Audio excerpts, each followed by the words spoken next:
নীরব রাত, চাঁদের আলো, আর দূরের পথ ধরে এগিয়ে আসে কিছু অচেনা গল্প। লণ্ঠনের মৃদু আলোয় পাতার ফাঁকে লুকিয়ে থাকে অনুভূতি, স্মৃতি আর ভালোবাসা। এই গল্পগুলো শোনা যায় না, শুধু অনুভব করা যায় হৃদয়ের গভীরে। চোখ বন্ধ করুন আর কল্পনার দরজা খুলে দিন, ডুবে যান শব্দের জাদুতে। আমি ইয়াশিকা, আর আপনারা শুনছেন স্টোরি টেলিং উইথ ইয়াশিকা, যেখানে প্রতিটা গল্প ছুঁয়ে যায় আপনার মন। গল্পটি ভালো লাগলে লাইক কমেন্ট করবেন, আর এরকম সুন্দর সুন্দর বিভিন্ন প্রেমের গল্প শুনতে চ্যানেলটি সাবস্ক্রাইব করে বেল আইকনটি প্রেস করুন। আজকের বিশেষ নিবেদন তোমাকে পেতে চাই, সিজন 2, পর্ব 19। ট্রায়াল রুম থেকে বেরিয়ে ঐশী আর ঈশা দেখলো এদিকে সকলেরই প্রায় কেনাকাটা কমপ্লিট। পুজোর জন্য দোকানে বেশ ভিড় থাকায় কেনাকাটা শেষ করে ওরা দেখলো তখন ঘড়িতে 8:45। মল থেকে বেরিয়ে এবারে ওরা যাবে কাছেরই একটি রেস্টুরেন্টে ডিনার করতে।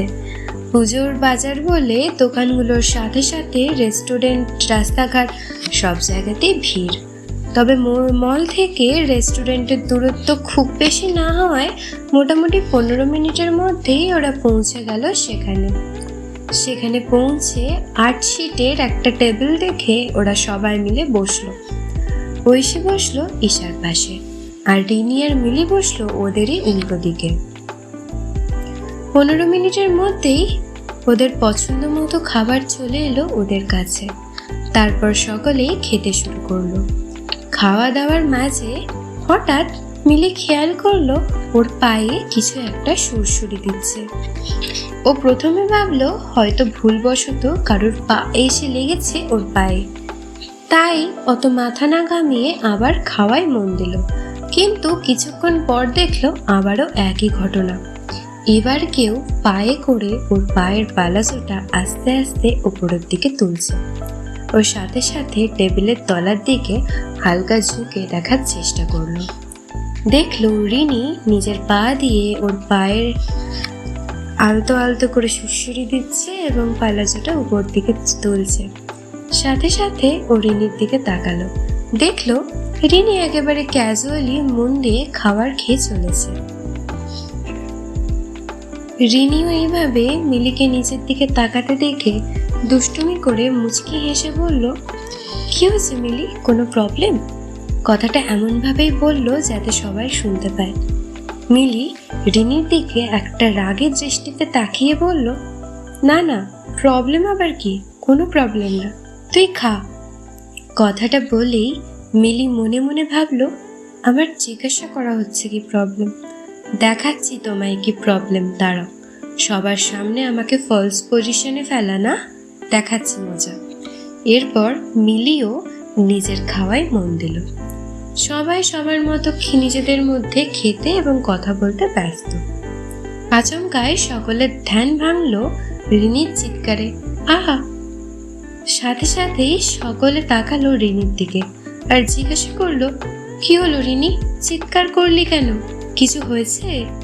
রিনি, আরে না না, ও কিছু না, হঠাৎ পায়ের মধ্যে যেন কিছু একটা কামড়ালো মনে হলো, আর টেবিলের তলায় তো অনেক মশা টশা আছে, ওরকমই কিছু একটা হবে, আচমকা কামড়েছে তো তাই চমকে গেছে, তোমরা খাও, কিছু হয়নি।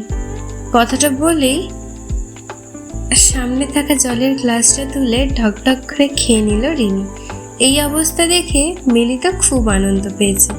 মিলি রিনির দিকে তাকিয়ে নিজেকে মনে মনে বলল, আমাকে জ্বালাতন করতে এসেছিল, আমাকে সবার সামনে ফলস পজিশনে ফেলে দিচ্ছিল না, দেখো এবার কেমন লাগে।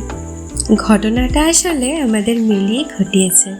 রিনি যখন সবার সামনে মিলিকে জ্বালাতন করছিল ওর পায়ে সুড়সুড়ি দিয়ে, তখনই রিনিকে জব্দ করতে মিলি ইচ্ছে করে নিজের পায়ের বড় বড় নখগুলো দিয়ে আঁচড় কেটে দেয় রিনির পায়ে। আর ব্যাপারটা আচমকা ঘটায় রিনি চমকে গিয়ে ব্যথায় চিৎকার করে ওঠে।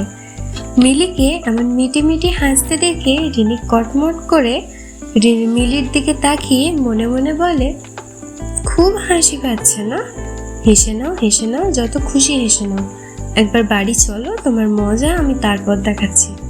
কথাগুলো ভেবে রিনিও নিজের খাওয়ায় মন দেয়। এরপর কেউ আর কাউকে ডিস্টার্ব করে না ওরা। রিনি আর মিলির এইসব কাণ্ডের মধ্যে ঐশী পড়েছে মহাবিপদে। ঈশা টেবিলের তলা দিয়ে একবার ওর পেটে, একবার ওর পায়ে, একবার হাতে ক্রমাগত সুড়সুড়ি দিয়ে চলেছে। ঐশী না পাচ্ছে শান্তিতে বসতে আর না পাচ্ছে শান্তিতে খেতে। ও যত বারণ করছে এমন না করতে, ঈশা তত আরো বেশি বেশি করে এমন জ্বালাতন করছে ওকে। ঐশীর কোনো কথাই শুনছে না ও।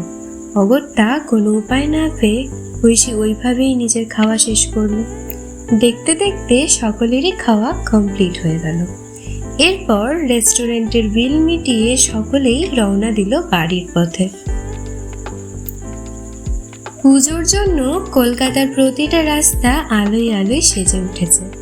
অন্ধকার রাস্তার মধ্যেও আলোর রোশনায় ভরে উঠেছে গোটা শহর।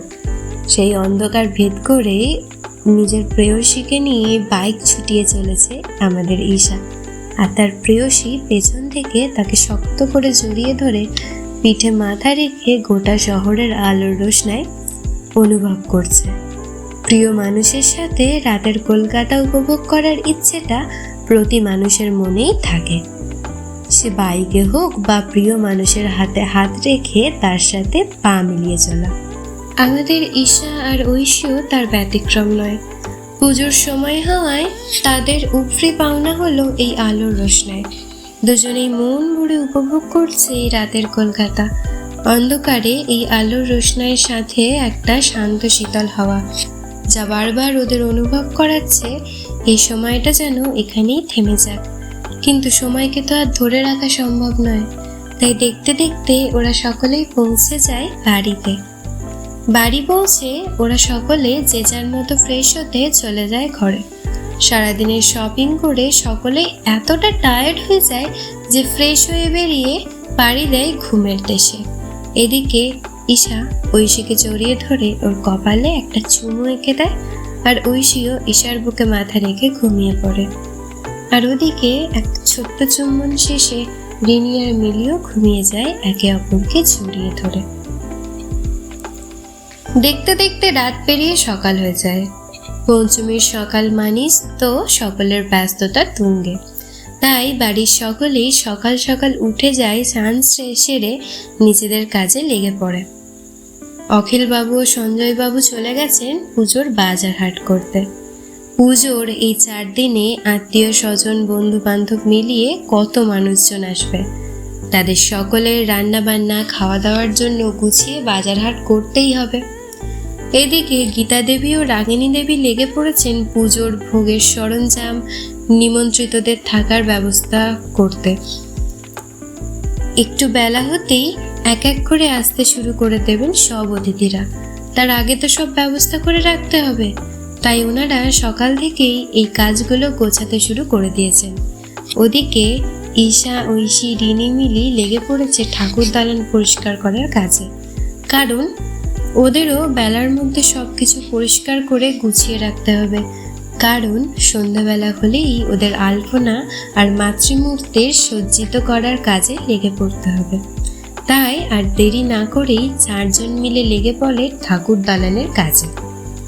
ঈশা, ঐশী, রিনি মিলে কোনো কাজ করবে আর সেখানে দুষ্টুমি হবে না, সেটা কি হয়? তাই কাজ তো চলতেই থাকলো, আর কাজের সাথে চলতে থাকলো ওদের দুষ্টুমি। এদিকে একটু বেলা বাড়তেই ঈশাদের গ্রামের বাড়ি থেকে ঠাম্মি, দাদান, রিনির মা, বাবা, মিলির বাড়ির সবাই চলে এলো। ঠাম্মিকে দেখার সাথেই ওরা 4 জনে ঠাকুর দালান থেকে দৌড়ে এলো ঠাম্মিকে জড়িয়ে ধরতে। ঠাম্মিও সাথে সাথে ওদের জড়িয়ে ধরে জিজ্ঞাসা করলো, কেমন আছো দিদি ভাইরা? ঈশা, আমরা সবাই ভালো আছি ঠাম্মি, তুমি কেমন আছো বলো?